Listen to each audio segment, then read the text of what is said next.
Thank you so much, Principal Sir and Divedi Sir, for being the vital support at every steps of our department. Today is today the webinar that we have arranged. It is a response to this current pandemic, and we want to respond in a process of learning and in a very collective manner, right? So before without further ado, let's move on to the session. Let's move on to this session.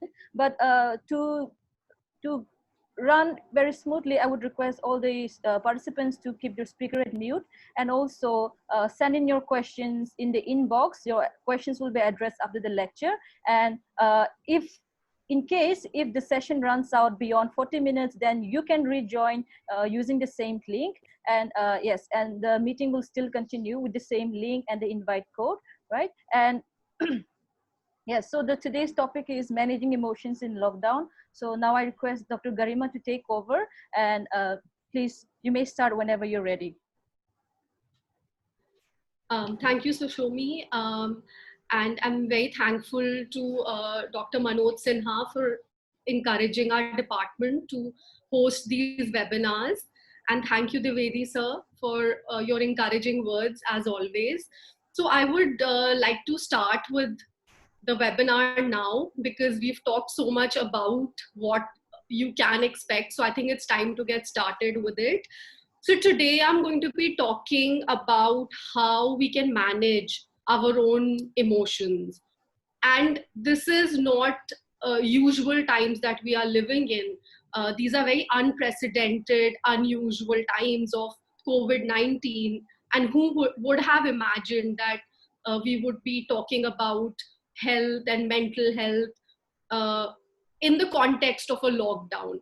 But now that we are here, we have to make the most of it, and we have to try and up our skills to match whatever challenges are coming our way. So the first thing I would want you to think about is, what are emotions? We use the word emotions all the time, but what do emotions really mean?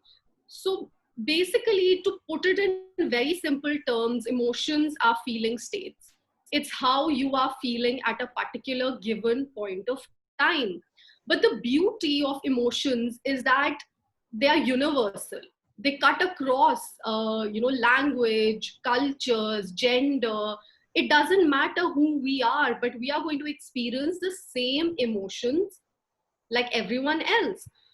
So there are 7 basic emotions, and I would name them for you. I know that you know them because you experience them, but still, just for clarity. So there is joy, sadness, anger, guilt, surprise, jealousy, disgust. These are some of the basic emotions. However, there are also more secondary or complex emotions that I would be addressing in today's webinar. But think about this. Do you feel like some emotions that you experience are good emotions or desirable emotions, and you want to experience more of them, like feeling happy? And when you experience certain emotions like feeling sad or angry, do you feel like you shouldn't feel them? You shouldn't experience them? You want to get rid of them? Well, actually, a lot of us feel like that. We feel like some emotions are positive and some are negative. But from a psychological perspective, if I told you every emotion is equally important to be experienced, every emotion has a function to play.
I think the speaker is disconnected.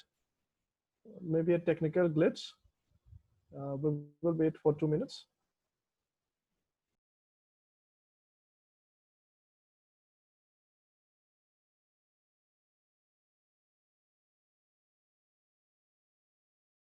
Uh, I think someone should call Garima about this.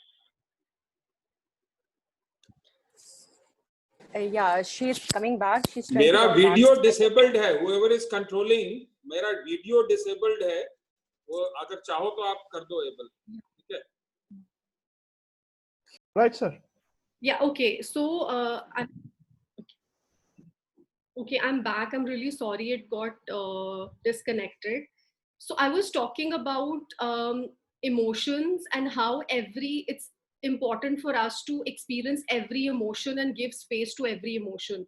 So I would like to give reference to this wonderful movie, which we actually showed as a part of one of our mental health awareness weeks. It's called Inside Out. So Inside Out is an animated film. Maybe you can watch this during the lockdown with your families. It's supposed to be an animated film for children, but I think it has something to say for each one of us. So it talks about this 9-year-old girl, Riley, and her brain is like this control room of all the emotions. So how, if one emotion takes over and doesn't allow other emotions to be expressed, how it creates a havoc. So it's extremely important for us to also think about and give space to our so-called negative emotions. Okay, and what are these negative emotions? So during the lockdown, we are now in the fourth phase of the lockdown, and a lot of us are experiencing a wide range of feelings we don't want to feel. So we sometimes feel stressed, we may feel anxious, we may feel apprehensive, fearful, sad, overwhelmed. So all of these are a set of feelings or emotions that may overwhelm us to a large extent. Now, before I come to managing these emotions, I want to first talk about what exactly is happening in the lockdown because of which we are feeling like this. So, there are about 4 or 5 things that I could think about from a psychological perspective, and I hope they resonate with you at some level. So, when the lockdown started, a lot of us were unsure. We didn't know what was going to happen, but there was some degree of initial euphoria. Some of us thought that, wow, we're going to get a break. Students thought that maybe they wouldn't have to attend classes for a while. People would cut down on their commute. They would get more time with their families. So in the beginning, everyone was trying to be positive and they were trying to make the most of it. But as the lockdown started to increase, we realized that it is having a repercussion on our mental health. So if you look at the graph of mental health, there are a lot of variations. There might be days that you feel all right. There might be days that you may start feeling very overwhelmed and very stressed out, which is very normal because this, like Principal Sir said, this is becoming the new normal and it is taking us time to get used to this kind of a new setup.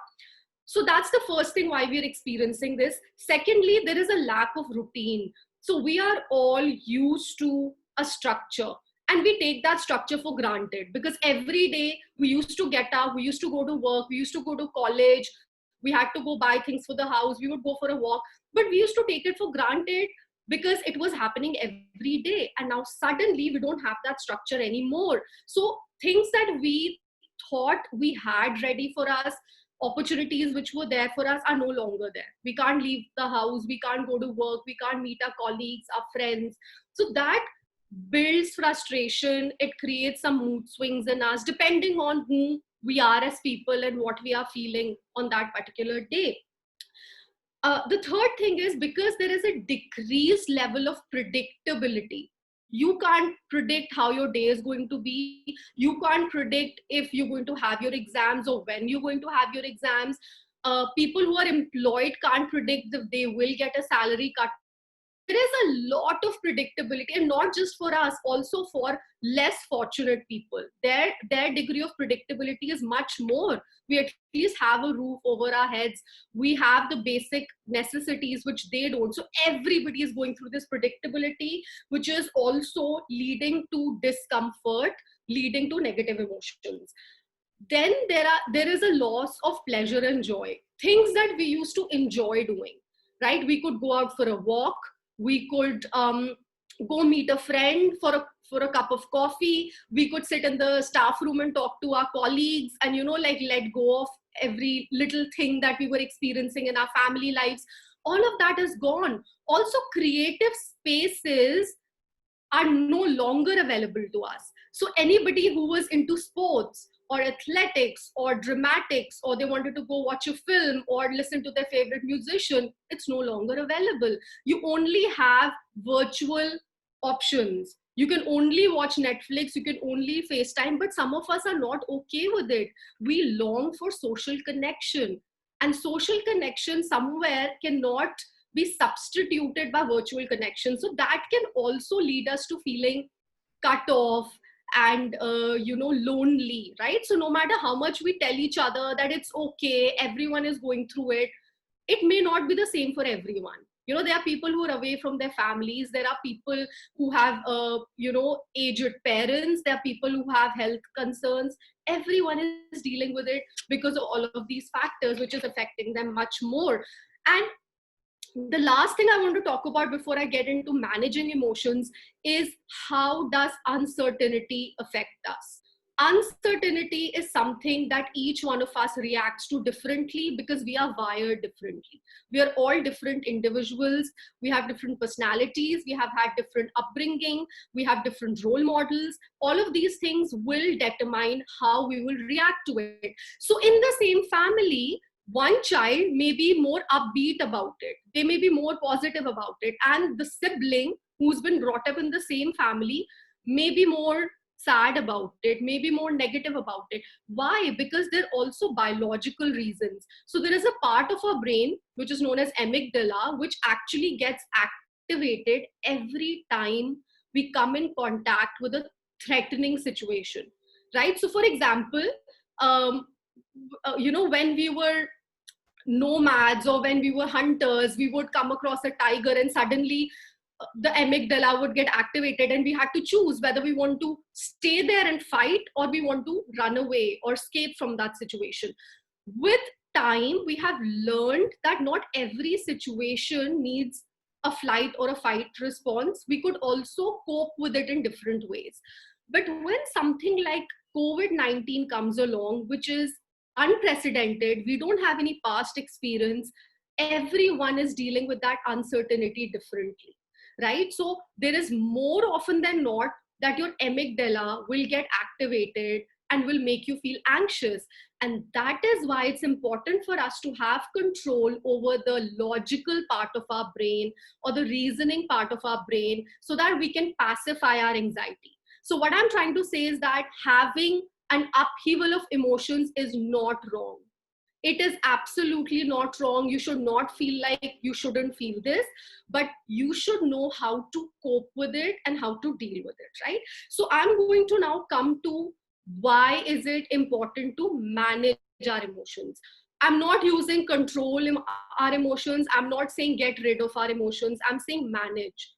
Because emotions cannot be gotten rid of, they cannot be put away, they will always come back because they are real. So what we can do is manage them. And why are we talking about managing emotions? Because that's all that you can do.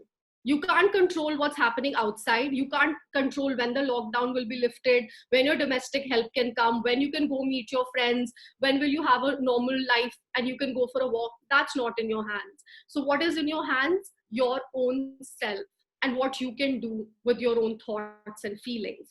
So we need to shift our focus from the outside to the inside, right? To ourselves. So I'm going to talk about some techniques. Some are internal techniques that regulate our internal sense of being or our sense of control, and some are going to be things you can do in your external environment. Okay, so internal techniques, the first thing I'm going to talk about that we do every day but we don't think about maybe is this: breathe. Right, we all breathe every day, but how many of us actually think about how we are breathing? Yeah, Garima, yes, I would like to make a necessary interruption. Right? Can we start with the management in the next session?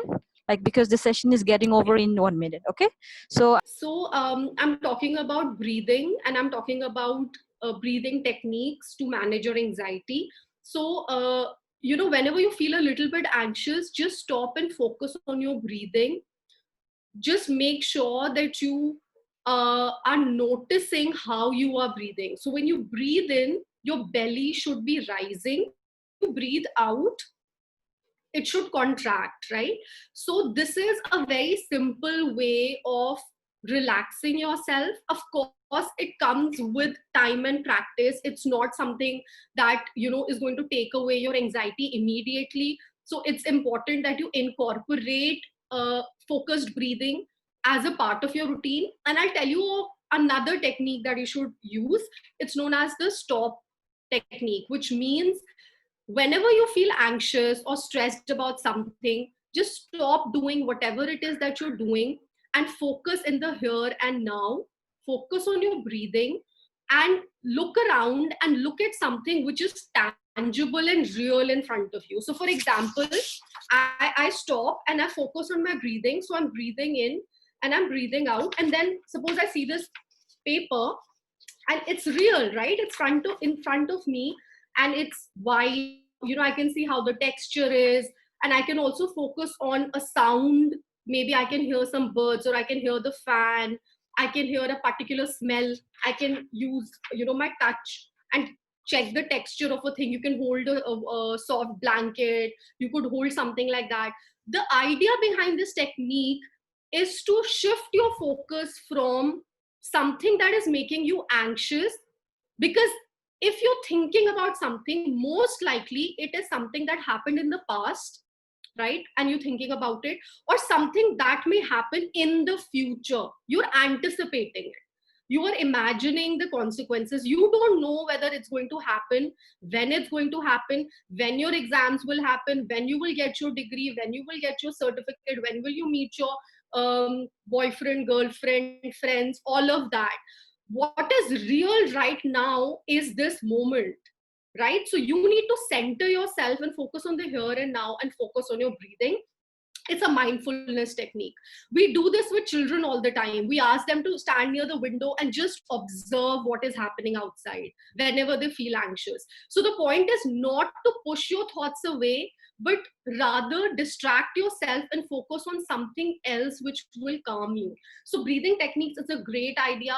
There are some very interesting and reliable guided imagery relaxation techniques that you can find online. There is an app called Calm, or there is YouTube where you can find something. So of course you need to see the source, how reliable it is, but incorporate some kind of a breathing technique, which I feel can help a lot. Even the World Health Organization talks about it.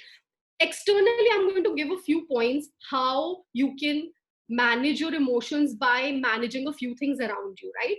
The first thing and the most important thing right now is to schedule a time to worry about things. It could be COVID-19, it could be the lockdown, it could be your exams. Schedule a time so that you don't have the whole day your thoughts racing from one place to the other. So you could be like, okay, 2 times in a day, I'm going to watch the news. Twice in a day, I'm going to talk to a friend about my worry about an exam, or I'm going to message my teacher, so that you can focus your energies on doing other things at other points in your day. This also takes me to the point that please reduce watching the news. You don't need updates all around the day, all through the day. The first thing in the morning, you shouldn't be watching the news, because what is it activating? The amygdala, the anxious part of the brain, right? So then on top of that, if you want to feel relaxed, it's very hard for your brain to do that. Brain is something, it's like a sponge. It's going to just every experience that you give it. So if you give it stressful experiences, it's going to absorb that. If you give it more neutral, positive experiences, it's going to absorb that. So have a time where you're going to talk about things that worry you at a certain scheduled time. Second, physical exercise. I put it way up, because when you exercise, you're not doing it for your physical health only, you're doing it for your mental health. There is enough scientific evidence that talks about why exercising makes you stress-free, happy, because it releases certain hormones. It makes you feel like you've accomplished a task. It just improves your mood, all of that. And WHO says between the age of 18 and 60, everybody can exercise mild to moderate levels, unless and until you have a health condition. You could even do things like make a jar, take an empty jar, write about one thing that you were grateful for every day and put it in a chit inside the jar. And days when you're feeling low, you could just pick out things that you are thankful for, or that make you happy. It'll just remind you of positive things. So this is known as the gratitude jar. Another thing is, whenever you feel upset, anxious, you feel like getting angry with someone in your family, or someone is upsetting you, remember to respond and not react. And how do you do that? How do you not react but respond? By stepping away, right? So you can step away from that situation. You can think more logically about what you want to say and then say it. I'm not saying you shouldn't express. Pushing your anger away doesn't resolve your anger. But when you think about your anger, you may find a better way of communicating the same thing to the other person, and they may take it more seriously, right? So try and step away, be more mindful, and instead of reacting, try and respond to a situation. The next thing, which I think is one of my most favorite things to talk about, is the spheres of influence activity. So if you see in this circle, there are things which are in your control, and then there are things which are not in your control. So every time you feel anxious, write down everything which is in your control. It could be that you have a job, you're still enrolled in college, you will get your degree, you can use this time to build your skills, you can get into an online course, you can connect with your friends and family, you can exercise, you can take up your old hobbies, all of those things. Staying healthy, being hygienic, all of that is in your control. And whatever is not in your control, when will the lockdown end, ye time kab khatam hoga, all of those questions you don't have answers to. So if you focus on this, you're obviously going to feel anxious, because it increases the uncertainty. So focus on things that decrease the uncertainty and make you feel in control. So that is one thing that you can do. And also reframe your statements. Instead of saying things like things are all bad, or this is the worst time ever, I can't deal with this anymore, you can reframe it and say, instead of saying it's all over, you could just say it's a difficult time, but I can still manage it. I'm still able to do it. I have enough support. So try and replan, refocus, re-look at a particular situation. You can try and change your perspective. And another specific technique to manage your anxiety is known as the ABCDE technique. So every time you have a negative thought, or you feel like your emotions are getting out of hand, think about it, take a moment. So A stands for pay attention to the inner feeling. Pay attention. Don't feel guilty. Don't feel bad about feeling anxious, stressed, angry, upset. It's okay. Take a moment and label your feeling. Okay, I am feeling anxious. That's it. You need to do that. That's step number 1. Number 2, B. Don't believe everything that you're feeling automatically. We have so many thoughts. We can't believe every thought that we're having. So try and observe it. Anybody who's meditated would understand that it's all about observing your thoughts and not becoming your thought. So observe it. Okay, I'm feeling like a failure, but it may not be true. At least give it a benefit of doubt. See, try to find evidence, broaden your focus. Instead of believing it, try and say, okay, if I don't get to meet my friends, or if I didn't get a farewell, it. But I could also get a virtual farewell. I can also have a farewell later. So you could try and come up with alternate ways of explaining the situation to yourself. D is acknowledging that anxiety is dominating and everybody is going through it differently. So what are the helpful thoughts? What can you focus on? So focus on things that help you, right? You could have a list or a bucket list of things that help you feel better. For some people, it's even things like gardening, baking, doodling, talking to your friend. Just try and do something at that moment, right? So these are some of the ways in which you can try and manage your emotions during the lockdown. I know it's a very broad topic. There are so many things to cover, but I think in the time frame, I tried to cover a few ways. So yeah, if you have any questions now, you can bring them up.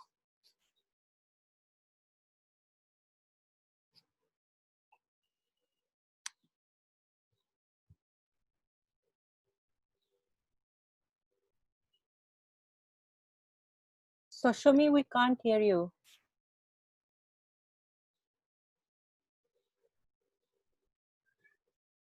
Okay, I think Shumi is not audible. Okay, Shumi is not audible. Am I audible, Garima? Yes. Yes. you are. Yes. Right. Yes. Okay. So a participant has asked a question that, as you said, to give some particular time for thinking about things and let your thoughts race that time.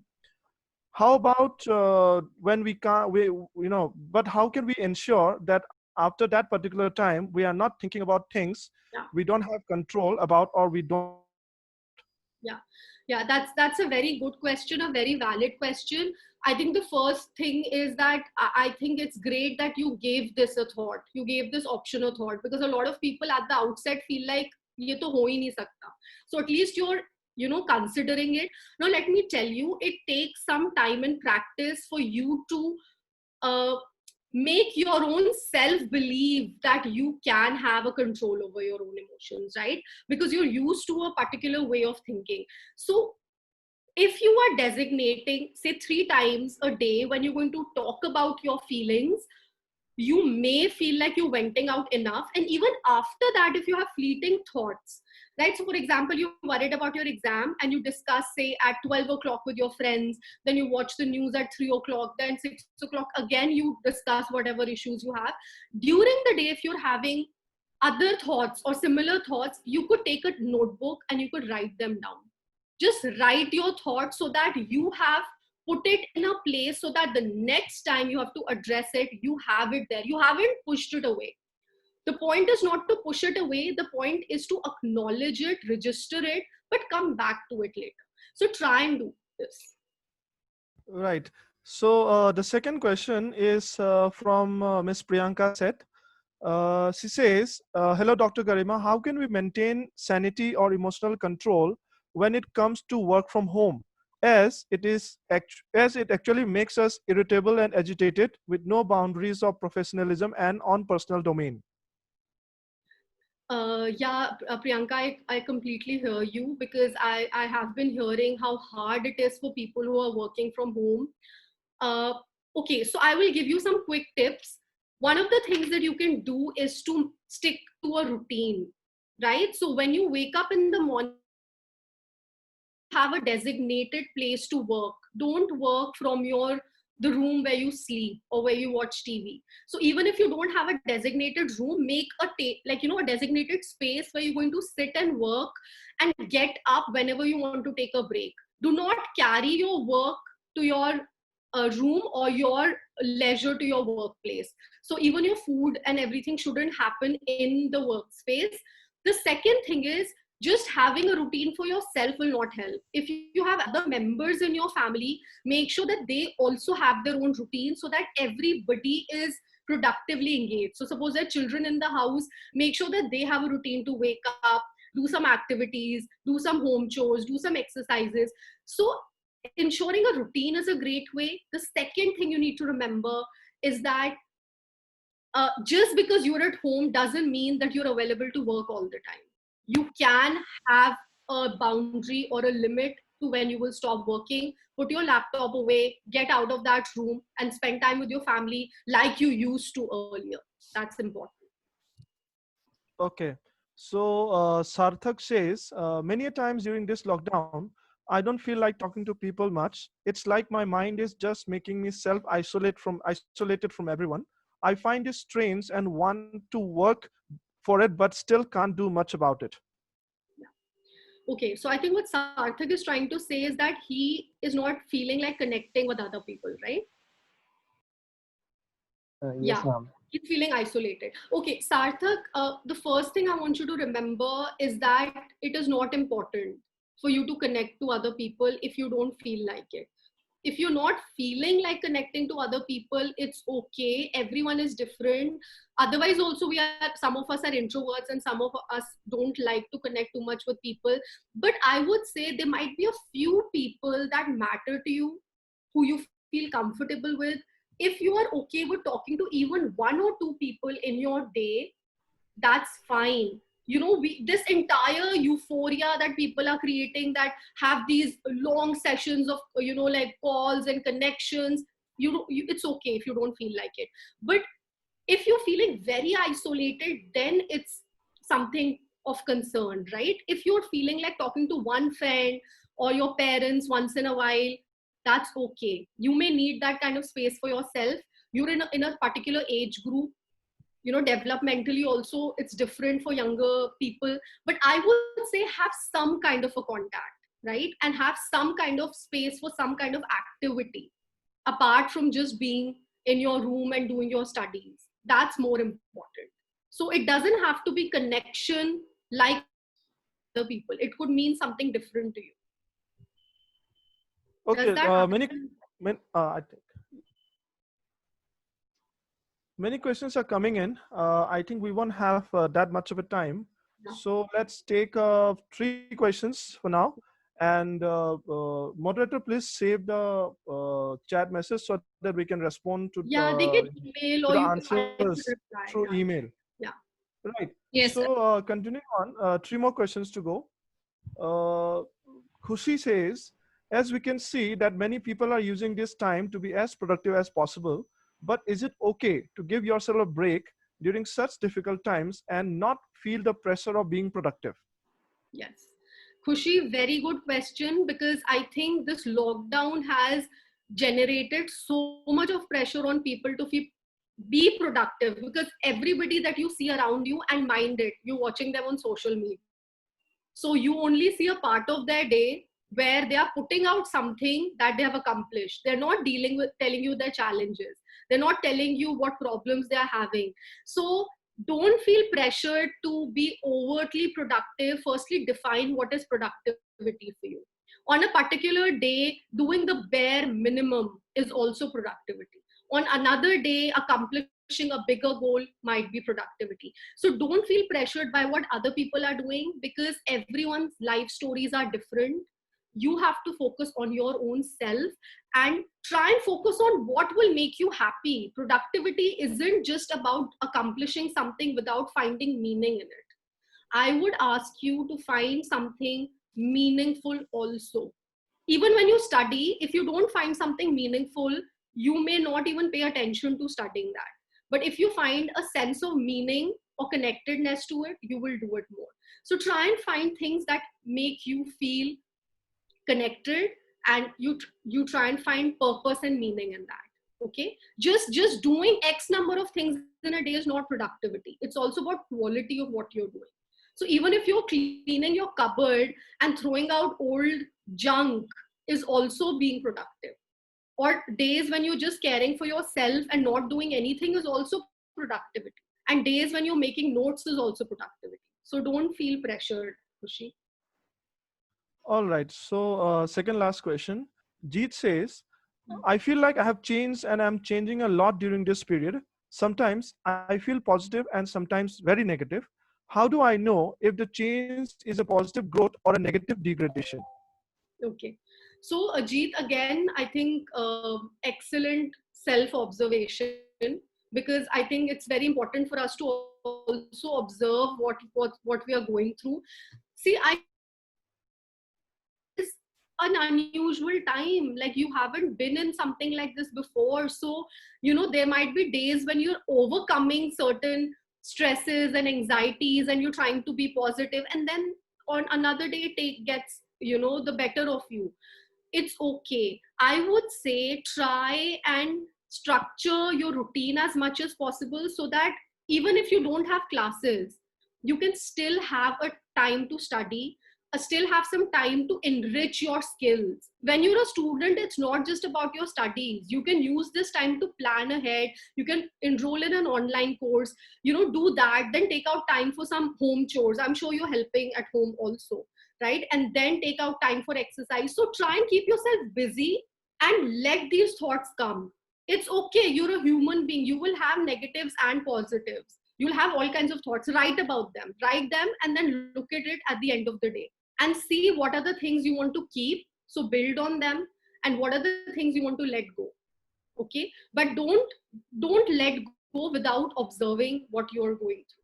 So it may change you as a person, and growth is not just positive or negative. It's like, it happens in all directions. All right, so we will take up the last question for the session. We have a lot more question coming in. We will answer all those through mail after this session. And so the last question we're taking up is, a participant is asking, ma'am, how I somehow am unable to accept this situation. I do miss my close friends and miss hanging out with them, but somehow I am unable to bear this fact. So what can I do? Yeah. Okay, so I don't see your name, but I understand what you're saying. And you shouldn't feel like, I feel like somewhere you feel be able to accept the situation, right? And maybe that's what you're hearing from everyone, that everyone's going through it.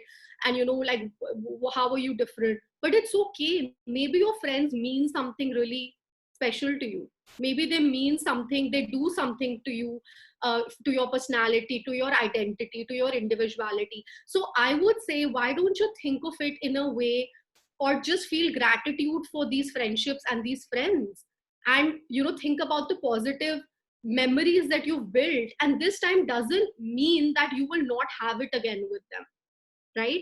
You will again be back to the same situation. Even right now you might feel like won't happen, but focus on cherishing those relationships. Focus on what those friendships taught you. What is it that you miss about them?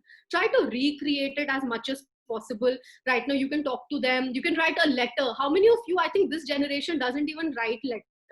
You could actually write letters and send them to them, and tell them how you feel. Don't use WhatsApp. Try and connect with them as much as possible, but try and also focus on these friendships and what they mean to you, right? And you will come back to that time. It's just a matter of time. You just have to hang in there. That's it. Okay. Yes. Thank you so much, Dr. Garima. And also thank you all the participants for joining in. That was a very insightful and a very practical oriented kind of a session. And yes, even the speaker has also highlighted about how important it is to manage our emotions, because nowadays it's not only the but who are emotionally wise, they are the one who is going to survive, and they are the ones who will make their life more productive, and at the same time increases their well-being, right? So thank you so much, Dr. Karima. You have always been a part of our you have always been a source of our support and inspiration. And and also the questions that has been sent in, there are a few more questions which are left unaddressed. So these questions will be addressed to you, but it will be through via mail. Okay. So I think ma'am will be sending out your queries, your the answer queries. Okay. And I would request. I'll be happy to respond to them. Thank you. Okay. So that's also a very good assurance that yes, you will get back the answers again. And to close this session, I would request Dr. Dwivedi sir to give the vote of thanks. Right. So I think sir is in a yeah. So I think sir will take over. Sir will take over for the vote of thanks. And before that, I would give a notice that the subsequent webinar will be on 21st and another on 29th. So I hope you will continue to, be a part of this learning process, learning through this new medium, right? And you will continue to show your support. And yes, I request Divedi sir to please take over. Thank you, Dr. Shomi. And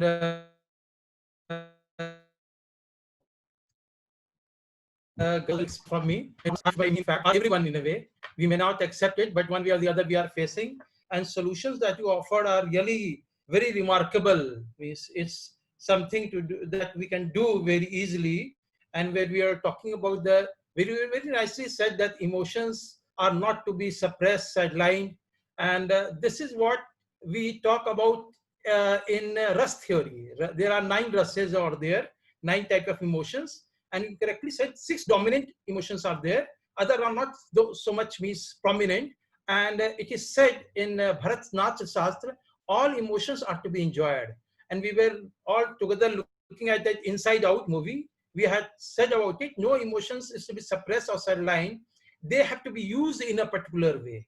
They have to be enjoyed in a particular way. All have to. So your lecture was really very enlightening to me, and the way you talked about ABCD, really nice. I jotted down all the things, and I listened to your lecture like an obedient student, ready to learn all the good things. So I really thankful to all the department teachers who are here. Dr. Ankit Prakash, Shoshomi is there, Dr. Neera, Heli, and I don't know where Ravi has disappeared, but he must be around.